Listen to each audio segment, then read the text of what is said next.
السلام عليكم يا شباب. ان شاء الله النهارده هنشوف مع بعض ازاي بعمل بضيف المركبات على الخلايا اللي انا زرعتها امبارح.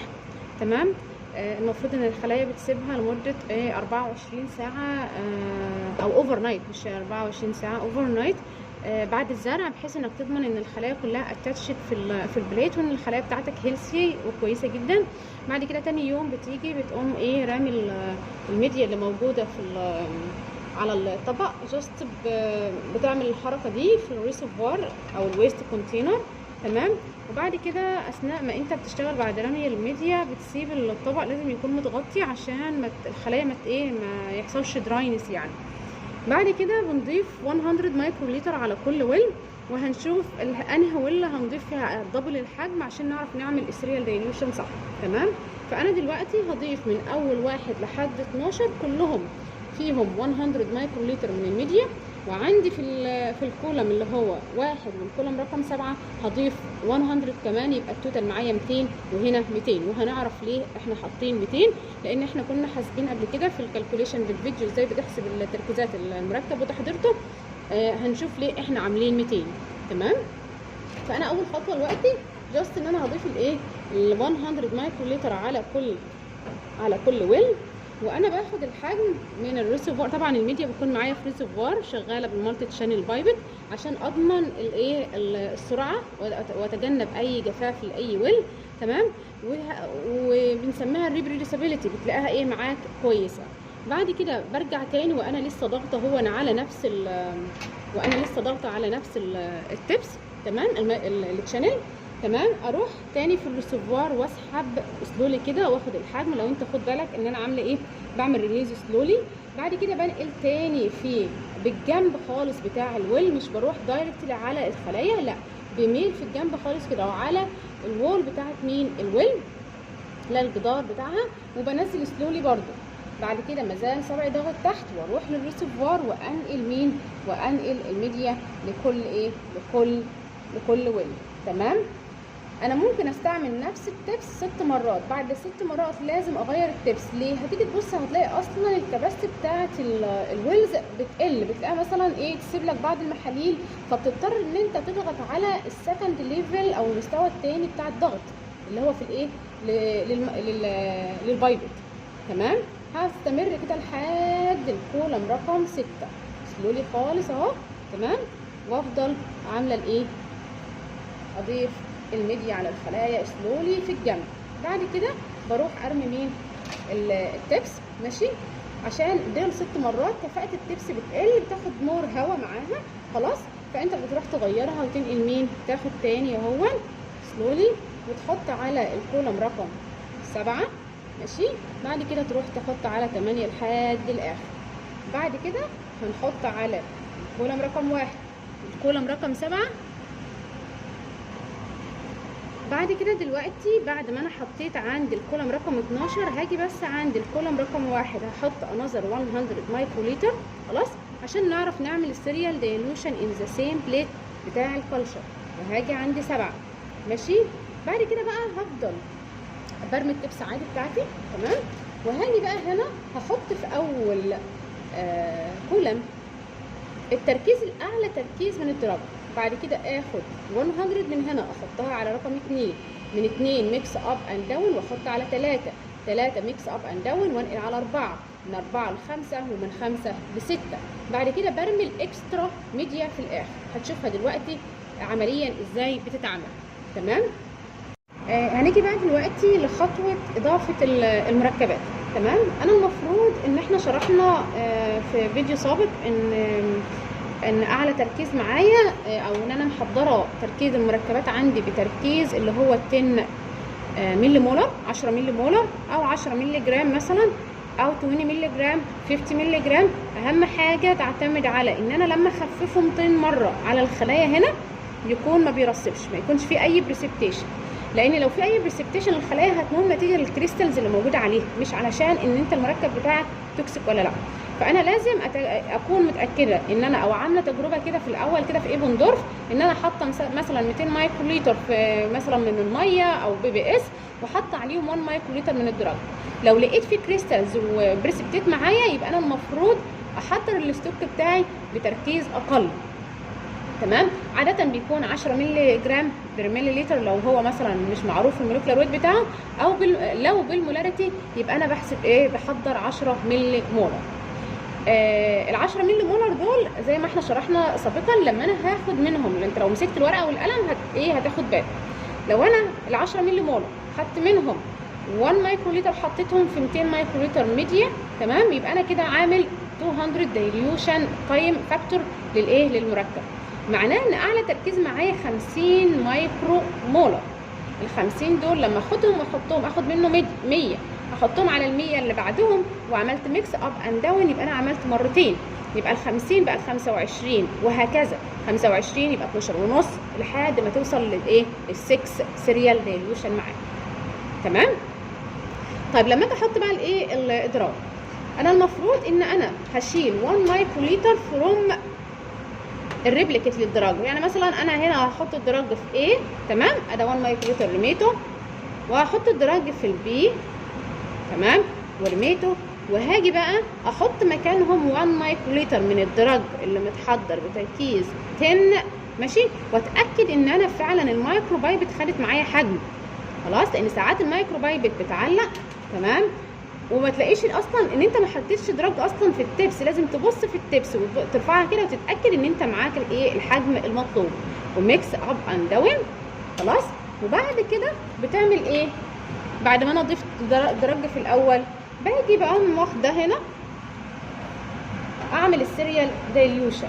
انا هوريك في اول دراج، خلاص، وبعد كده هنتقابل تاني اوريك ازاي بتعمل انيشيال سكريننج. بمسك الطبق بايدي الشمال في الميل او مايله كده بطريقه معينه، خلاص، بحيث ان انا اعرف اعمل البايبيتنج اب اند داون. فباجي هنا، تمام، بنزل على جدار الويل، ما بنزلش تحت عند الخلايا، واسحب سلولي، تمام، 100 مايكرو لتر، رفعت لفوق، انزل لتحت تاني، تمام، واعمل ميكس اب اند داون 4 مرات. انا كده اول واحده عملناها، ادي 2 سلولي واعمل ريليز، بعد كده 3، خلاص، واعمل ريليز تاني، بعد كده بعمل 4، تمام، واعمل ريليز تاني، واجي اقوم رايحه واخده ايه، 100 مايكرو لتر من هنا، احطهم فين؟ على رقم 2. ماشي، ما تلبخش ان انا اروح احطها على 3، ما تلبخش واحطها على اللي تحت، لازم اركز كويس جدا وانا ماشيه، تمام، وبتنقل ازاي ما بين الويلز. هاجي هنا على رقم 2 هعمل ريليز سلولي، تمام، برضو ونفس الحكايه، ادي 2، لا دي 1، بعد كده 2، 3، 4، ماشي.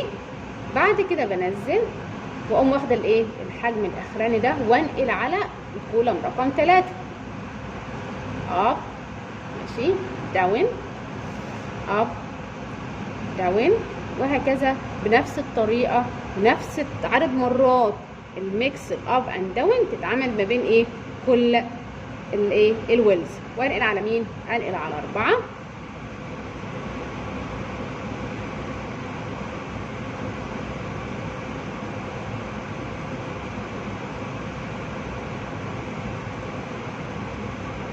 ماشي، وانقل على كام؟ على 5، تمام. وانا بنزل زي ما انا قلت بتجنب الفورس، ان انا ما يبقاش فيه فورس وقوه معايا في الايه، في الريليز بتاع المحلول. وانا عند الجدار، انا مش نازله تحت خالص عند الويل. هعمل بقى ايه، نفس الحكايه كده في الايه، في التركيز السادس. يبقى انا كده معايا 6 ايه، تركيزات محطوطين على مين؟ على الخلايا. طب اخر تركيز ده هيكون معايا 200 مايكرو لتر، لا ما ينفعش ان انا اسيب 200 مايكرو لتر. اخر مره هعمل نفس الحكايه، تمام، وبدل ما هاخد ال100 دول احطهم على ال7، خلاص، لا انا هرميهم، تمام. يبقى انا كده عملت 6 سيريال دايليوشن من الدرج الاولاني، معمول لهم ريبليكيت، تمام، على مين؟ على الخلايا. ده التركيز الاولاني، الثاني، الثالث، الرابع، الخامس، السادس.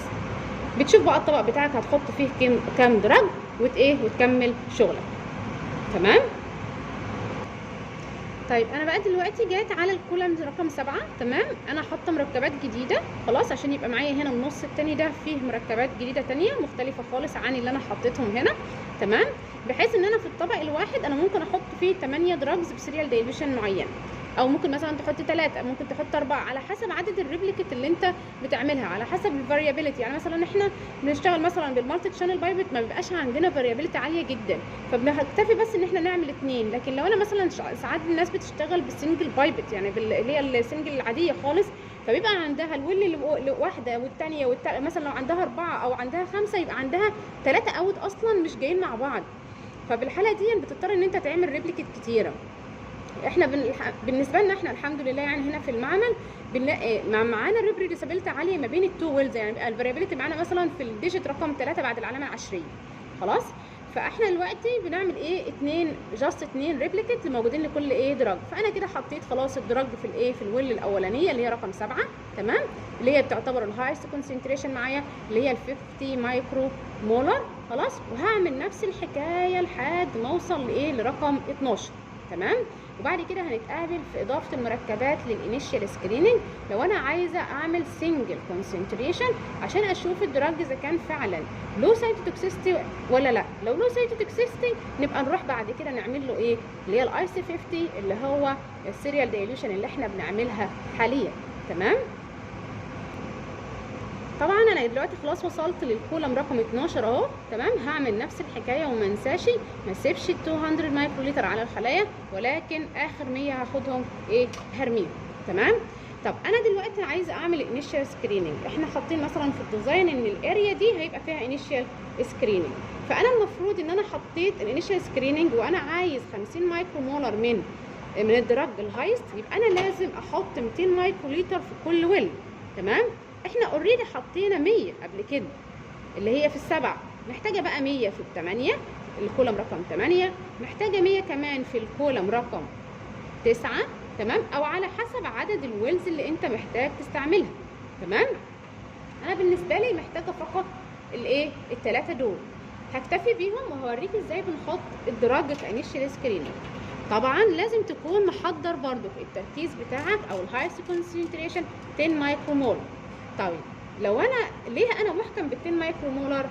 لان احنا عشان لازم يكون الدراج مركز لا اما 200 مره لا اما مركز 400 مره.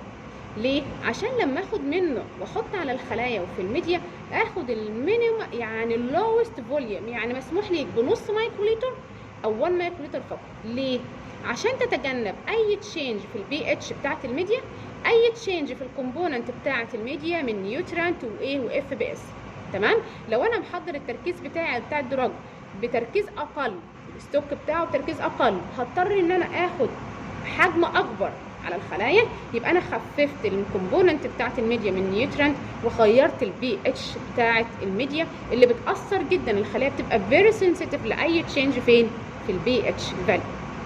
تمام، انا دلوقتي مثلا بكون عامله ديزاين وعارفه ان انا في الويل رقم كذا احط الدراج الايه اللي بالاسم كذا. تمام، هاجي هاخد ال1 مايكرو لتر هشتلها وهرميها من الويل، وارجع احط مكانها كام 1 مايكرو لتر من مين من التيست دراج اللي معايا. لازم الدراج يكون كلير، ولازم الدراج اكون ماشي كلير من اي بريسبتين، واكون عامله له تيست في الاول كده في البي بي اس واشوف بيرسب ولا لا. لان بعد ما تحطه على الخلايا تيجي تصور تيجي تبص تلاقي الكريستالز موجوده معاك، يبقى انت هدرت معاك طبق، هدرت معاك خلايا، هدرت معاك ميديا، هدرت معاك كونسيومابلز كتيره جدا. خلاص، هاجي على الويل اللي انا مرقماها وعارفه في الديزاين بتاعي واللي اوت وهعمل اب اند داون وايه ودن. تمام، بعد ما بضيف المركبات بتاعتي كلها ماشي، المفروض ان انا باجي واعمل ميكس. هاجي بقى عند الويل هنا كده، بس طبعا بيبقى الويلز كلها كتير جنب بعضها فبستعمل المالتي تشانل. خلاص، بعمل اب اند داون 4 مرات زي ما انت عملت ساعه السيريال دايلوشن. خلاص 4 مرات بس، ما بترميش حاجه بقى، انت بتسيبها زي ما هي خالص وترمي التبس. تمام، بعد كده بنقوم سايبين الدراجز دي او الطبق دي على الدراج على الخلايا في الطبق موجوده في الحضانه عند 37 خلاص، و5% كربون دايوكسيد، واسيبها لمده 48 ساعه او على حسب الديزاين. لو الليترشر بتقول لك 3 ايام اعمل 3 ايام، لو الليترشر بتقول لك 4 ايام حط 4 ايام. بس اهم حاجه تاخد بالك ان الكنترول اللي هو الانتريتد ما يكونش اوفر كونفلوينت بعد 3 ايام او بعد ال4 ايام. يعني لازم لو انا بعمل سيدنج 5000 خليه في الويل نتيجه وبعد 48 ساعه بتكون كونفلوينت، يبقى انا لو انا هطول المده بتاعه الانكيوبيشن لازم اقلل عدد الخلايا اللي موجوده في الويل، لان هتيجي تبص هتلاقي الكنترول معاك بقى اوفر كونفلوينت وممكن يحصل له ديتاتشمنت من الويل اصلا. يعني انت بتعمل اوبتمايزيشن الاول وتشوف السيل لاين اللي عندك بعد 4 ايام هتبقى كونفلوينت، يعني او الكونفلونس بتاعتها ال 80% بتاعتها توصل بعد كام يوم. لازم تكون عارف الكلام ده قبل ما بتزرع فين في الطبق. تمام. بعد 48 ساعه بنيجي بقى بنقوم شايلين الايه الميديا دي خالص وبنحط عليها ميديا كونتيننج الام تي تي اللي بيقيس الفيابيليتي بتاعه الخلايا.